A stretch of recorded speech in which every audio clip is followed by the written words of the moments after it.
Okay, what's your name? Lewis King. Lewis Kane. And what is your title of the work, your occupation? Crime scene investigator. I was an investigator. And how long have you been doing crime scene investigation? 13 years. 13 years. Wow, it's a long time. It's a few years. Few years.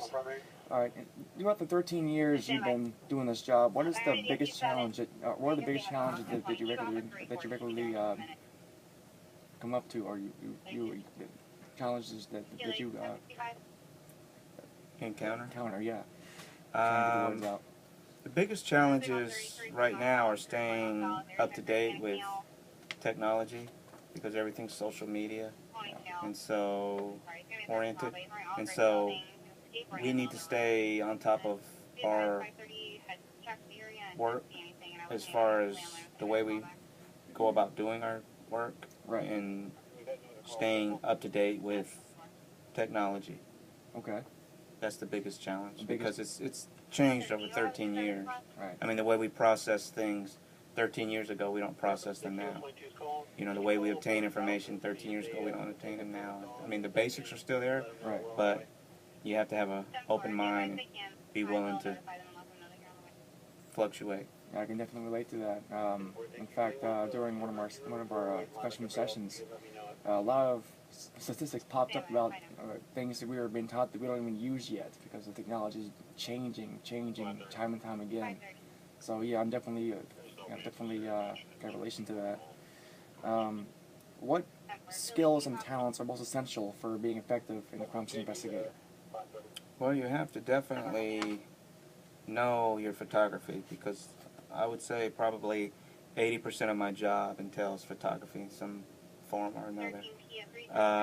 You have to be efficient with your job description. In other words, you have to know what you need to do when you get to a scene, how to assess the scene, what you need to collect, what you need to process, and how you go about doing that. Right. That's the most important thing. So you have to know what you're doing. Yes, definitely. And you have to know how to get it. If you don't have it and you need to go and obtain it, and you need to know how to obtain it. Your resources that are available to you. Gotcha. And what advice would you give someone thinking about this career? Well, you never ever can prepare for this career because every day, even though a lot of the stuff is repetitious, every case is different. It's a different face. It's a different officer. It's a different detective. It's a different victim. It's a different way of processing things. It's a different way of internalizing things. It's a different way of looking at things. So no one call that I go on is ever exactly the same as the previous. So you have to be flexible. Definitely. Flexibility is the main thing. Think on your feet. Think outside the box. Yeah, you definitely have to think outside the box. Look beyond the obvious because that's what I do. I don't guess or assume. I go by what the evidence tells me. If the evidence isn't there, then I can't assume because assumption is not part of what my job entails. It's just going by the physical facts, the evidence, what the officers tell me, what the detectives tell me, and what the victim tells us. So pretty much you can't assume anything. You can't just rely on your perception. No. It helps, but you cannot rely on it. You have to use a combination of everything. Your training, your experience, and what the physical facts show you. And what is a typical day on the job? Well, there's no quote-unquote typical day because like I said, every day, every call, there's something different. We're kind of like firemen in the sense that our firewomen, firefighters, I should say, to be politically correct, because some days we may go without a call for an entire shift. Other days, as soon as we hit the door, we go from call to call to call and don't return to the station till the end of our shift. So you just have to be flexible and you have to not assume anything when you come into this, whether it be how many hours you're going to work, because I may work a minimum of 8 hours, sometimes 10 or 12 hours, depending on the staffing and what needs to be done out in the field as well as in-house. So a typical day,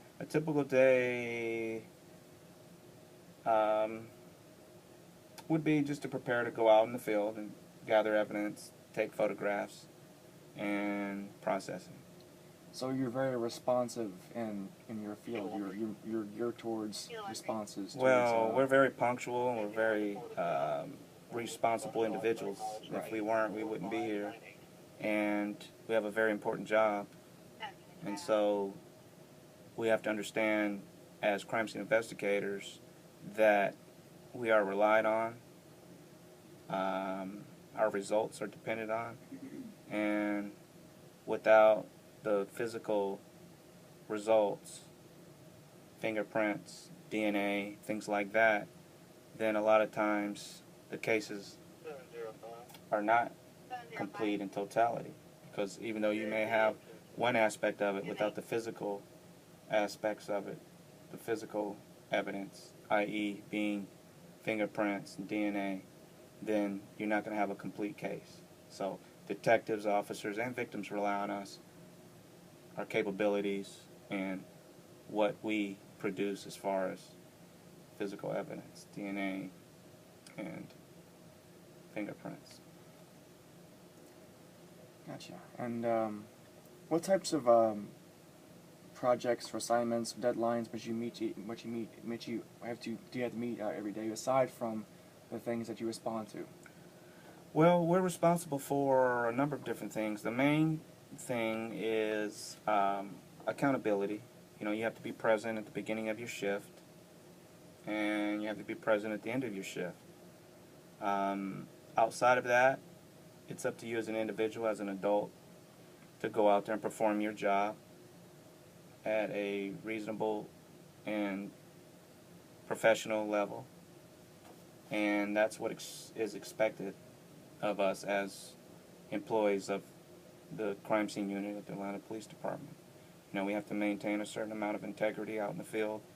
We have to be professional, and that is expected of us because we're representing the department. And this is actually one of the reasons why military people like you and myself are well counted on, because we're so trained to be at the right place at the right time in the right uniform and ready to go. Well, for me, 25 years ago, punctuality was something that wasn't, an option. You being on time was not up to you. You were expected to be on time, so therefore you were on time. It wasn't, well, today I'm going to show up at 3:15, tomorrow I'll show up at 4. No, if it's 3 o'clock Monday through Friday, then you're there, 5 minutes to 3, Monday through Friday. And it wasn't an option. And so punctuality is something that you develop in your career, whether you spend 4 years or 20 years in the military. Because everybody in the military, no matter what branch you're in, punctuality is something that is definitely expected of you as an airman, a soldier, a Marine, or a sailor. And it's something you carry with you, for the rest of your life. Because no company is going to hire someone to be a part of their company that is not professional, that's not punctual, and it's not dependable. Dependability is the main thing. If I can't depend on you, then you're not going to be an asset to my company, regardless if it's OPD, Orange County, or, Quebec, Canada Police Department. It's not gonna happen at that level, in a professional level. Roger that. And what college-related skills do you use on a regular basis? Well, college is funny because in college there's so many different things that they offer you, Right. but yet it's up to the individual to apply them in day-to-day life. So,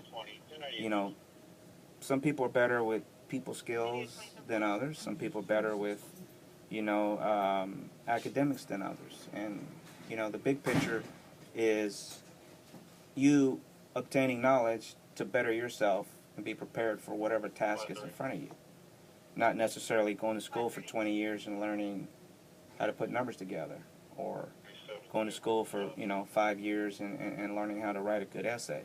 Those things are not going to be something that is, required of you out in the job market, in the job force. Punctuality is, professionalism is, dependability is, And I really don't think at a college level those are things that are taught to students. Those are something that you have to either inherit, be taught, or learn as you progress through life. So academic-wise, I mean, honestly, most of the stuff I was taught in college is not really applicable to what I do here, aside from basic reading and writing and fundamentals, because I didn't go to school 25 years ago to be able to experience what it would be like to have a decomposed body in front of me. Right. Those are things you can't prepare somebody for. Most of the stuff here is hands-on, and you deal with it and progress as time goes on, because those are, qualities that you learn in college that you may or may not use in a professional environment, such as law enforcement. I mean, they teach you basic things, but some of the stuff is just, things that are going to be forgotten, unfortunately. So you can prepare for college. You can prepare for the workforce from college, but most of the stuff we learn here is day-to-day, on the job, and you learn as you progress, because every individual comes from a different background. Right. We have prior military, we have prior law enforcement, we have people that have never been in that capacity at all. So we have a combination of different men and women that come from all different ethnic backgrounds, religious backgrounds, different educational backgrounds, and we become one as a big family. So, It is very familiar. Sounds like the military almost. yeah, in a lot of aspects it is, and we are, all police departments are governmental structured agencies, meaning there's structure, there's rules, there's accountability, and there is a uniformed way of doing things. There's guidelines, rules, and regulations that everybody follows, not just 15% of the group, 100% of the group. And if those rules are not followed, then things are dealt with and handled accordingly.